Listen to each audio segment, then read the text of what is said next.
Hello everybody, named Shalise. Welcome out everybody to my House of the Dragon, who was the best ruler in Season 2 in the Targaryen Civil War. There are four different people on this list, and the reason why I'm getting four is because even though it's only Team Black versus Team Green, there was different factions and different members took over after the rulers got hurt, injured, and they essentially took over. And again, I'm judging these rulers on how they were during peace times, not peace times, but during war times. And the absolute worst was Daemon Targaryen. Daemon Targaryen is hands down. When people tell me, "Oh, Daemon Targaryen is a great strategist, a great military general," Daemon Targaryen has a big ass dragon, and that's about it. He inspires no love, no loyalty. He's a complete buffoon. He's absolutely what Otto was describing him as, a second Maegor. Daemon is generally useless to gather armies. If anything, he made Rhaenyra lose more. And the reason why I'm including Daemon away from Rhaenyra is because Daemon was actively trying to get his army. He was actually trying to build an army for himself. He said, "I'm going to go to King's Landing, take the Iron Throne, and if Rhaenyra wants to come and be my queen, that's on her. But I will be the one in charge. Men will look to me as a leader, as a king. They want to see strong. They want to see value. They want to see power." And Daemon absolutely did shit all. He did not get the Riverlands for Rhaenyra. No one could tell me that. Oscar Tully's the one. If Oscar Tully didn't remember the oaths that his grandfather swore to King Viserys for Rhaenyra, Daemon Targaryen would have no army whatsoever. And he still thought it was his army. So, overall, Daemon Targaryen as a leader, as his own faction, was terrible. He can get no benefit for himself, no strength whatsoever. He has nothing unless it's without Rhaenyra. He is nothing without Rhaenyra. That's a simple case. He even ruined and almost took Rhaenyra as an opportunity way to get the Riverlands. He nearly cost her big time. He did the whole blood and cheese event, and he decided to do the same thing with the Blackwoods. Like, hey, there are certain things the crowns cannot be meant to see, that to do things. So you gave them free reign to do whatever they want, even if it's killing women and children. And then you wonder why should we even side with this guy when he killed when he killed a child in his own mother's arms? Daemon Targaryen, absolutely the worst leader in House of Dragon. He deserves a straight F. Now, next up on the list, Aegon. Best thing I can say about Aegon, he tries. In the first episode, he was trying to do good by the Smallville. He was actually trying to listen to Otto. He was actually taking advice. The problem is, though, Aegon immediately loses his child right afterwards. Now, I could compare Aegon to Rhaenyra in a sec. The thing is, though, with them, Aegon is younger than Rhaenyra. Aegon, death of his child, happened right the day after. So Aegon losing his shit, becoming a drunkard, not listening to reason, taking Otto out as hand, killing the rat catchers, is all about his age and his insecurities and the revenge that he feels for the death of his son. And the thing is, though, it is understandable why Aegon's the ruler he is. It's completely understandable as to why. He doesn't feel like people acknowledge him. He feels insecure about his leadership. Aegon at least tried to do good. He wants to be a leader. He wanted to be a leader to people to inspire. The problem is, though, the death of his son absolutely rattled him, and he tries to become better, but the thing is, though, everyone tells him, like, do nothing, we don't expect you to do nothing. He decides to go prove himself and nearly gets himself killed. And believe me, if Aemon wasn't going to Rook's Rest and he didn't burn Aegon, Aegon would be dead by Rhaenys. It's that simple. Overall, Aegon as a character, he's enjoyable, but as a leader, he's a failure. I'm giving him a D. I'm giving a D, unlike Daemon, because he was actually trying to do stuff. The things out of his hand, the death of your son is different. Now, with Rhaenyra, who's my number 2 pick, Rhaenyra had many weeks to grieve over Luke. When she did, she only asked for one thing, Aemon.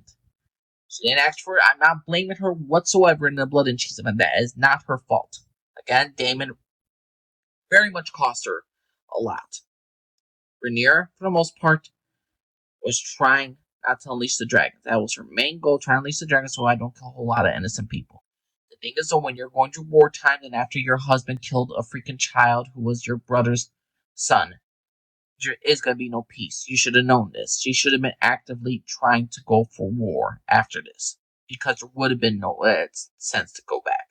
There would be no sense of power that Alicent or even the council had because Aegon wanted war after the death of his son. I hated the scene with Rhaenyra going to Alicent because it's idiotic, stupid. They made Rhaenyra look so freaking stupid. Yes, let me go to my best friend after my husband killed her grandson. It was idiotic and stupid. And then in episode 4, you find out she hasn't even named the Hand of the Queen.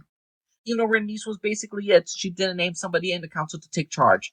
She left Jace all alone. If something were to happen to her, everything would have been a disaster. It was a stupid move not to tell your son, not to tell Baela, Rhaena, maybe not the other small council, but you gotta tell somebody. You gotta have somebody in charge. And the councils, all the members are like, this council is rudderless. This is useless. We have no... she is being inactive. And the most part was she is. She doesn't want to... She says she wants to go herself to war and all that other stuff. But then look at what happened with Aegon.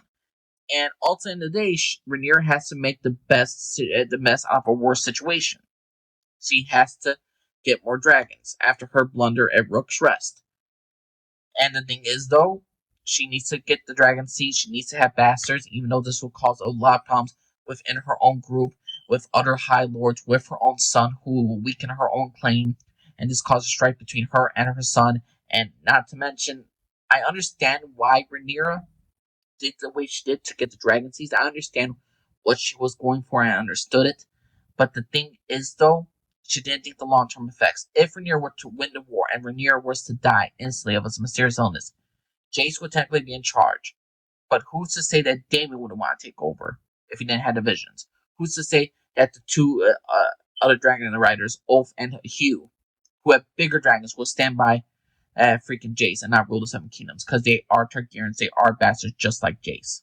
If anything, they seem more legitimate with their white hair, with their bigger dragons. Rhaenyra, overall, did not have a lot of strength this season. Some of it was her own incompetence. Some of it was because of she was in a bad situation after what Daemon did. If anything, Jace secured a lot of the stuff for her. He secured the Vale. He secured Winterfell for her. He secured the twins. If anything, I was more impressed with Jace as a leadership material than Rhaenyra. In a wartime, she got her fleet built up, but it's not because of anything she actually did. The Starks sided with her because they are honor oaths.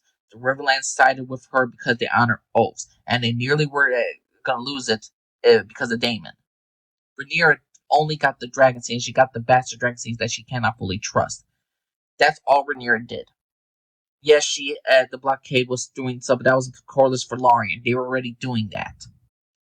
To change Rhaenyra's perception of the people, yes, she changed that with the White Worm. The White Worm who basically saved her from being assassinated. This overall, Rhaenyra did think about the future in some cases, like she didn't want to use the dragons and all stuff, but she was very unrealistic and she was very much incompetent in some cases. Rhaenyra overall, to me, was an okay ruler for not just peace times, but in wartime. She's just okay. The thing is, though, I'm giving her a C-. She's barely a good ruler or a decent ruler at that point in this entire so far in season 2. She's building up her strength. Hopefully, when she takes over, we'll see. But overall, she doesn't have the good reputation thanks to a certain individual named Daemon. She doesn't inspire confidence or bravery, or fear and all that stuff. So Rhaenyra, overall, she's on a rocky road. In my personal opinion, Rhaenyra did an okay job with the situation she was given, and granted, though, I can't really fault her for even getting the dragon seed. So to me, she's an okay ruler. Now, my number one person who I say was the best ruler in season 2 has to be Aemond. Now, again, this is war times, not peace times. Aemond, for one, with Criston Cole, they took over they won 4 battles. They killed one previous dragon beforehand. He started the freaking war. But he's leading this war as a war general. And since you're a ruler and leader in war, you have to have victories. You have to do something. He eliminated one of Rhaenyra's strongest supporters. 3 members of Rhaenyra's council is officially dead because of Aemond and Criston. Because of their planning. Aemond destroyed one of Sharppoint, which was a castle that was in support of Rhaenyra. He's eliminating the battlefield, eliminating the supporters of Rhaenyra slowly but surely. This is what you're supposed to do as a leader in a time of war. Now, Granted, you should think about the people as well.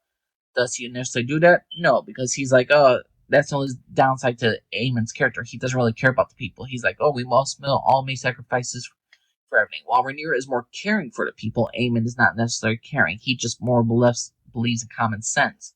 But he's already taken action. Aemon inspires confidence, inspires fear, inspires leadership qualities.